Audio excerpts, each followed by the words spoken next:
Guys, आज की video में मैं आपसे बात करने वाला हूँ शेप ऑफ PCl5 मॉलिक्यूल के बारे में। वीडियो में आगे बढ़ने से पहले ये जो पेज आपको दिख रहा है इसका PDF आपको मिल जाएगा मेरे टेलीग्राम चैनल में, तो वहाँ से ज्वाइन करके ले सकते हो फ्री में। ठीक है, सो करते हैं स्टार्ट।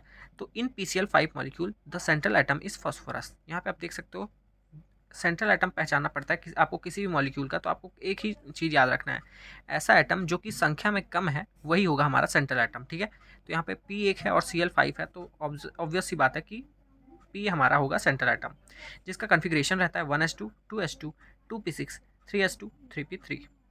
तो ये जो कन्फिग्रेशन रहता है नॉर्मल, ये रहता है ग्राउंड स्टेट का ही कन्फिग्रेशन। ठीक है, अब जब हम इसको एक्साइटेड स्टेट में लाते हैं तो यहाँ पे वही लिखा है, in excited state 1 electron of 3s orbital transfer to 3d orbital and thus 5 unpaired electron are in outermost shell.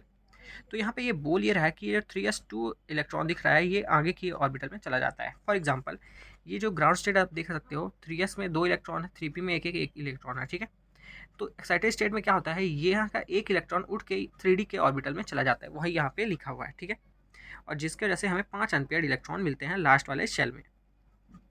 अब क्या होता है, these 5 orbital undergo hybridization and form 5 new hybrid orbital. ये जो 5 हमारे देख सकते हो अनपेयर्ड इलेक्ट्रॉन है, ये मिल के एक सेम एनर्जी वाला ऑर्बिटल बनाते हैं जिसको हम बोलते हैं हाइब्रिड ऑर्बिटल, और 5 हाइब्रिड ऑर्बिटल बना लेते हैं जिसको हम कहते हैं sp3d। ठीक है, और these 5 orbital combined with 5 chlorine atom. ये 5 हाइब्रिड ऑर्बिटल 5 क्लोरीन के एटम के साथ कंबाइन करते हैं। क्लोरीन के पास एक एक इलेक्ट्रॉन रहता है सबके पास। ठीक है, तो आप देख सकते हो मैंने यहाँ पे सबके पास एक इलेक्ट्रॉन बनाया है, और ये इलेक्ट्रॉन रेड कलर के हैं तो यहाँ पे फिल हो गए हैं, सबके पास एक एक इलेक्ट्रॉन फिल हो गए हैं और सब ने एक एक करके बॉन्ड बना लिया है। तो यहाँ पे वही लिखा है, this 5 orbital undergo hybridization and form 5 new hybrid orbital. The 5 hybrid orbital combine with 5 chlorine atom to give PCl5। Out of these 5 covalent bond 3 are arranged in equilateral triangle. अब यहाँ पे बात आती है कि जो 5 बॉन्ड हैं उनमें से 3 बॉन्ड इक्विलैटरल ट्रायंगल में है और 2 परपेंडिकुलर हैं।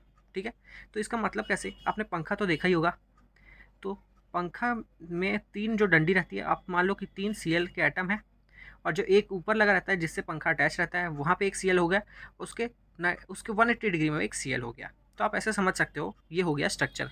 तो 5 में से 3 अरेंज रहते हैं इक्वेटोरियल में, जिसका बॉन्ड एंगल रहता है 120 डिग्री, और जो ऊपर जो डंडा लगा रहता है, आप अज्यूम करो कि नीचे भी एक डंडा लगा है और दोनों में Cl एटम लगा है, तो वो दोनों के बीच का जो एंगल रहेगा वो रहेगा 180 डिग्री। ठीक है, जिसकी वजह से हमारा जो PCl5 है उसका स्ट्रक्चर बनता है ट्राइगोनल बाइपिरामिडल स्ट्रक्चर बनता है।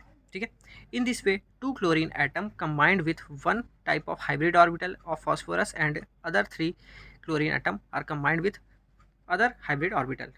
Thus, 2 chlorine atom of PCl5 behave different manner and then other 3 chlorine atom. मतलब कि ये यही बोल रहा है कि हमारे जो 2 क्लोरीन एटम हैं वो अलग बिहेव करेंगे, और जो 3 क्लोरीन एटम है वो अलग बिहेव करेंगे। कौन से 2 अलग बिहेव करेंगे, जो कि डंडा सीधा सीधा लगा है वो अलग बिहेव करेंगे, और जो पंखे के 3 पंखे रहते हैं वो अलग बिहेव करेंगे। अगर इसका स्ट्रक्चर देखोगे तो आप कुछ ऐसा रहता है। ठीक है, यहाँ पे देखो मैं आपके सामने ही बना रहा हूँ, 3 पंखे के डंडे आपको याद रखना है, तो PCl5, और एक डंडा नीचे एक डंडा ऊपर।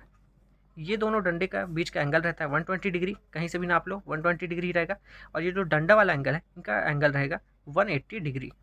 ठीक है, इनमें जो ऑर्बिटल यूज़ होता है वो होता है DZ2, और इसमें जो यूज़ होते हैं वो होता है PX2 PX PY PZ। ठीक है, ये था एक छोटा सा video shape of PCl5 molecule के ऊपर। अगर आपको ये वीडियो अच्छा लगा इसको लाइक कर दो, चैनल को सब्सक्राइब कर दो। मिलते हैं नेक्स्ट किसी वीडियो में, तब तक के लिए बाय बाय।